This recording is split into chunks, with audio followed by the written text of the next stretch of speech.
क्योंकि बांग्लादेश के पूर्व प्रधानमंत्री शेख हसीना ने ऐलान यह किया कि वो जल्द अपने देश लौटने वाली हैं, जिसके बाद अब बांग्लादेश में सियासी उबाल देखने को मिल रहा है। बड़ी खबर इससे जुड़ी बता दें, शेख हसीना के बयान से बांग्लादेश की सियासत में भूचाल आ गया है। भारत में रहते हुए बोली हैं कि मौत का डर नहीं, लौटूंगी देश। अंतरिम सरकार और लोकतंत्र पर गंभीर सवाल उठाए गए हैं।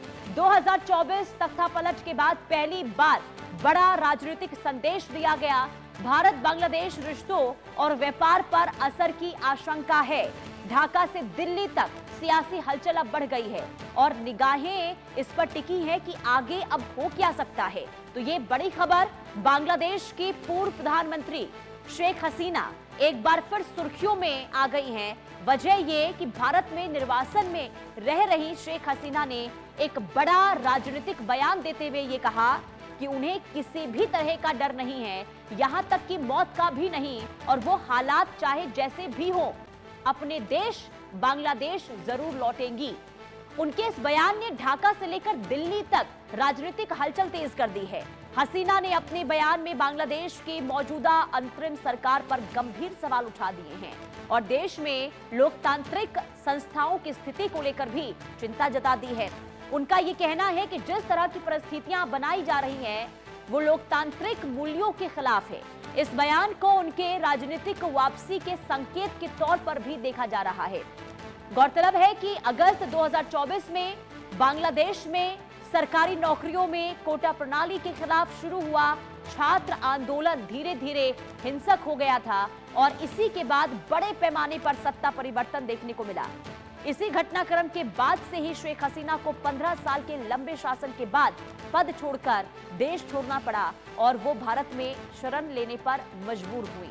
उनके इस नए बयान के बाद बांग्लादेश की घरेलू राजनीति में नई बहस शुरू हो गई है।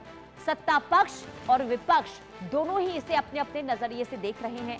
वहीं राजनीतिक विश्लेषकों का यह मानना है कि अगर शेख हसीना की वापसी होती है तो ये बांग्लादेश की राजनीति को फिर से पूरी तरीके से बदल सकती है। अब इस पूरे घटनाक्रम का असर केवल राजनीति तक सीमित नहीं रहेगा, बल्कि भारत और बांग्लादेश के आर्थिक संबंधों पर भी इसका सीधा प्रभाव देखने को मिल सकता है। दोनों देशों के बीच अरबों डॉलर की व्यापारिक और इंफ्रास्ट्रक्चर परियोजनाएं चल रही हैं, जिन पर अनिश्चितता का साया बढ़ सकता है। और इस बीच ये भी एक महत्वपूर्ण तथ्य है कि अगस्त 2024 के बाद भारत से बांग्लादेश को रेलवे कोच का निर्यात फिर से शुरू होने जा रहा है, जिसे दोनों देशों के बीच व्यापारिक रिश्तों में सकारात्मक संकेत के रूप में देखा जा रहा है। अब पूरी नजर इस बात पर है कि शेख हसीना का अगला राजनीतिक कदम क्या होगा और क्या उनकी संभावित वापसी बांग्लादेश की सत्ता संरचना को फिर से बदल देगी या फिर नहीं। यानी कि एक बयान ने सियासी उबाल शुरू कर दिया है। क्या वाकई में बांग्लादेश वापस लौटने वाली है शेख हसीना? ये बहुत बड़ा सवाल। और देखिए, अलग अलग इस वक्त बयान जो है वो सामने आ रहे हैं। बांग्लादेश में सत्ता पक्ष के अलग बयान, विपक्ष के अलग बयान, और दूसरी तरफ सवाल ये भी कि अगर वाकई में बांग्लादेश लौटती हैं शेख हसीना, तो आखिर भारत के साथ रिश्ता इसके बाद कैसा होगा बांग्लादेश का? हमारे साथ मेहमान जुड़ चुके हैं प्रोफेसर किरोड़ी सिंह, विदेश मामलों के जानकार। बहुत स्वागत है सर इंडिया न्यूज पर आपका। सबसे पहले तो सर यही समझना चाहूंगी आपसे, ये आखिर ऐसा क्या हुआ 2024 यानी कि 2 साल के अंतराल के बाद अचानक से शेख हसीना ये कहती हैं कि अब मुझे किसी भी बात का डर नहीं है, ना मरने का है, ना आगे क्या स्थिति होगी, मुझे किसी भी बात का भय नहीं है, मैं अब बांग्लादेश वापस लौटूंगी, अपने देश वापस लौटूंगी। ये अचानक आखिर क्या मकसद इसके पीछे हो सकता है? किस तरीके से इसका आकलन आप कर रहे हैं?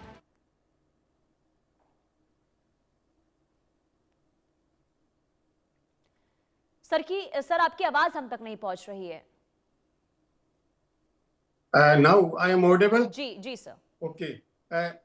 हसीना एक राजनेता है और कोई भी राजनेता अपने देश से, अपने समाज से बाहर निर्वासन में लंबे समय तक नहीं रह सकता। ठीक है। तो हसीना भी नहीं रहना चाहती, लेकिन पहले वो इसलिए नहीं बोली कि हसीना के अगेंस्ट में जिस तरह का माहौल बनाया गया था, एक नफरत का माहौल, वो बहुत ही बड़ा माहौल था, टाइट था, एक तरह का ज्वार आ रहा था कि हसीना ने बहुत अन्याय किए हैं, लोकतंत्र की हत्या की है।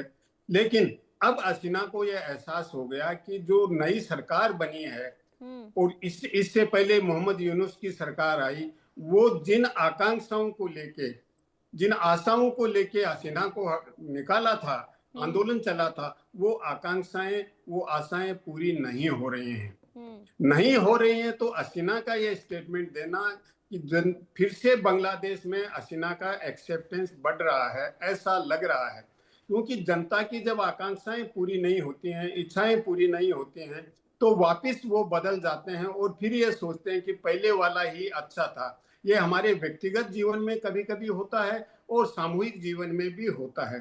तो बांग्लादेश में ऐसी स्थिति मुझे लगता है कि बन रही है कि उनकी आकांक्षाएं पूरी नहीं हो रही हैं। इवन वहां पे हालात ज्यादा बदतर हो रहे हैं माइनॉरिटीज को लेके। तो ये सब क्यों हो रहा है? तो इसमें एक तो भारत और बांग्लादेश के रिश्तों को हम देखें तो बांग्लादेश और भारत के रिश्ते हैं ऐतिहासिक दृष्टि से, भौगोलिक दृष्टि से, सांस्कृतिक दृष्टि से।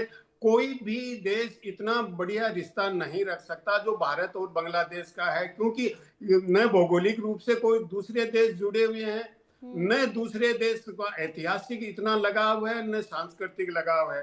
तो भारत और बांग्लादेश के रिश्तों को तो कोई तोड़ सकता ही नहीं, ये किसी के बस की बात नहीं है। हाँ, उनमें तनाव आ सकता है क्योंकि दोनों की एक दूसरे पे निर्भरता बहुत ज्यादा है। तो भारत से रिश्ते नहीं टूट सकते, हाँ कम ज्यादा हो सकते हैं, कुछ जगह राजनीतिक दृष्टि से उनको कमजोर किया जा सकता है। बांग्लादेश की आंतरिक स्थिति है, वहां तीन तरह की शक्तियां हैं। सर यहाँ पर मैं एक सवाल करना चाहूंगी, क्योंकि आपने कहा कि देखिए रिश्ते नहीं बिगड़ सकते हैं क्योंकि बहुत पुराने रिश्ते हैं, लेकिन एक बयान सामने आया, विपक्षी पार्टी के एक सांसद हैं, उनका नाम है नाहिद इस्लाम। उन्होंने ये कहा कि भारत को माफी बांग्लादेश से मांगनी चाहिए, जो हालात हुए, जो शरण दी गई शेख हसीना को, और कहीं ना कहीं समर्थन, जो हालात बांग्लादेश में बने, इसका हाथ भारत का हो सकता है, ऐसे बयान दिए गए हैं। तो इन बयान के सामने आने के बाद आप क्या समझ रहे हैं? क्या कोई तल्खी भारत और बांग्लादेश के बीच में देखने को मिल सकती है? देखिए, यही इसी पे मैं आ रहा था, क्योंकि ये घरेलू राजनीति की गत्यात्मकता है जिसकी वजह से इस तरह के स्टेटमेंट आ रहे हैं। दूसरा यह है कि ये बांग्लादेश की नीति नहीं है। बांग्लादेश में व्यक्तिगत रूप से कोई राजनेता अगर स्टेटमेंट देता है तो वो सरकार की नीति नहीं होती है जी। और इसीलिए मैं कह रहा था कि वहाँ तीन तरह की शक्तियां रही हैं। एक बांग्लादेश की तहजीब पसंद, जो बांग्लादेशी संस्कृति पर बंगला संस्कृति पर आधारित है, जिसका प्रतिनिधित्व हसीना और उसकी पार्टी अवामी लीग करती है। दूसरी है इस्लाम पसंद शक्तियां हैं, जिनका प्रतिनिधित्व जमाते इस्लामी जैसी शक्तियां करती हैं। और तीसरा इन दोनों के बीच में संतुलन बनाने का प्रयास करते हैं, वो बीएनपी है, अभी जो सत्ता में है, तारिक रहमान जो प्रधानमंत्री हैं। तो इन तीनों शक्तियों में कंपटीशन स्वतंत्रता से पहले से चला आ रहा है। तो 1947 में इस्लाम पसंद शक्तियां थी, वो हावी हो गई, और जो तहजीब पसंद थी, बंगला कल्चर के पसंद वाली थी, उनको कमजोर कर दिया।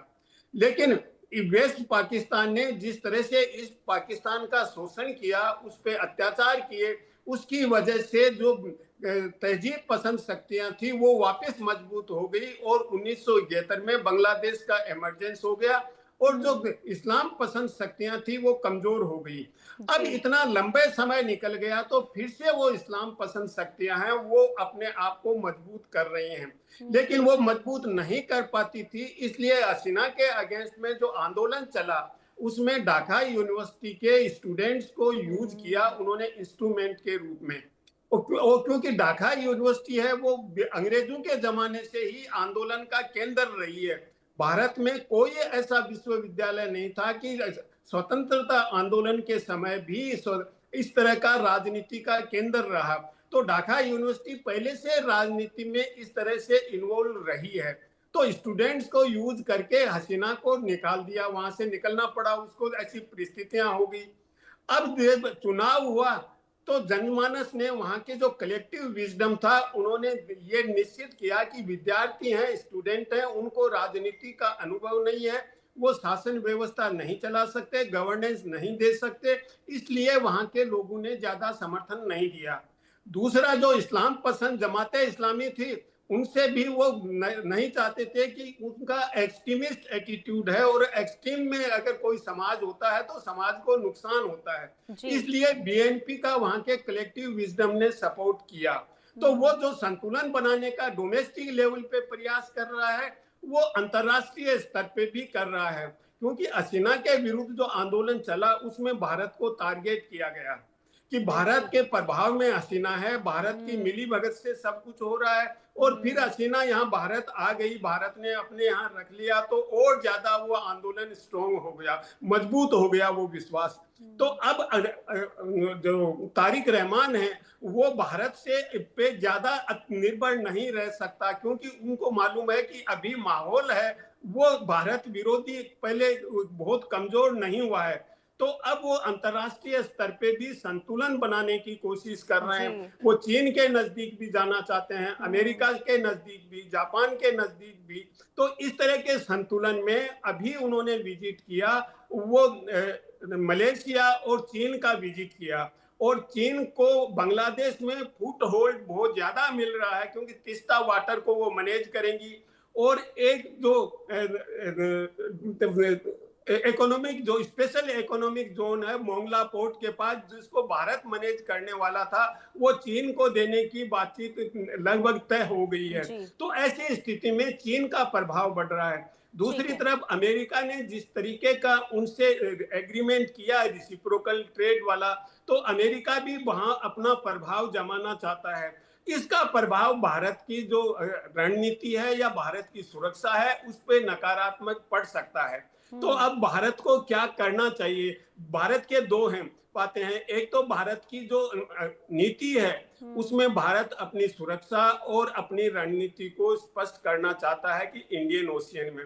दूसरा यह है कि वहां माइनॉरिटीज के साथ अत्याचार होता है, तो वो माइनॉरिटीज हैं वो हिंदुस्तान की तरफ देखते हैं, क्योंकि माइनॉरिटीज में ज्यादा नंबर है वो हिंदुओं का है, क्रिश्चियन भी हैं, बुद्धिस्ट भी हैं, उनका अपना संगठन भी है, तो वो भारत की तरफ देखते हैं। और जब वो भारत की तरफ देखते हैं तो जो जमाते इस्लामी जैसी फोर्सेज हैं वो वहां की सरकार के अगेंस्ट में। एक चीज मैं यहाँ पर समझना चाहूंगी, देखिए ये आपने बहुत अच्छे से बहुत विस्तार से बताया कि किस तरीके से असर और क्या इस वक्त बांग्लादेश जो है कदम उठाने की कोशिश कर रहा है ताकि भारत पर उसकी निर्भरता कम हो। लेकिन जरा ये भी समझाइए कि अगर, क्योंकि 2024 में जो हमने हालात देखे थे शेख हसीना के खिलाफ, इसके बाद अगर वो बांग्लादेश जाती हैं, इसके बाद राजनीतिक प्रभाव क्या देखने को मिल सकता है, और वो भी तब जब उनके खिलाफ कानूनी कार्रवाई भी चल रही है, तो क्या कानूनी असर भी देखने को मिलेगा? हालात क्या बन सकते हैं? क्या वही आंदोलन की स्थिति, क्या वही विद्रोह एक बार फिर से शुरू हो सकता है?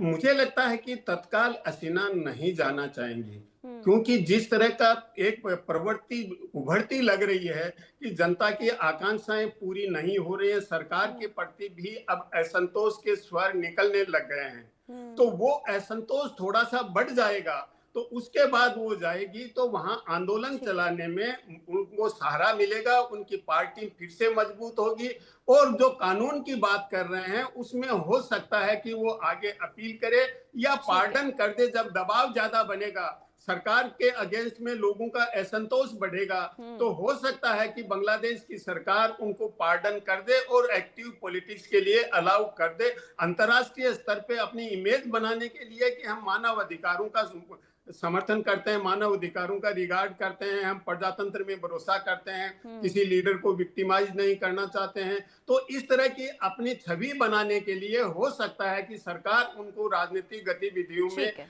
इन्वॉल्व होना अलाउ कर दे। ये संभावना हो सकती है अंतर्राष्ट्रीय शक्तियों के दबाव से और अपनी छवि को सुधारने के लिए। ठीक है सर, बहुत शुक्रिया। अब इंडियन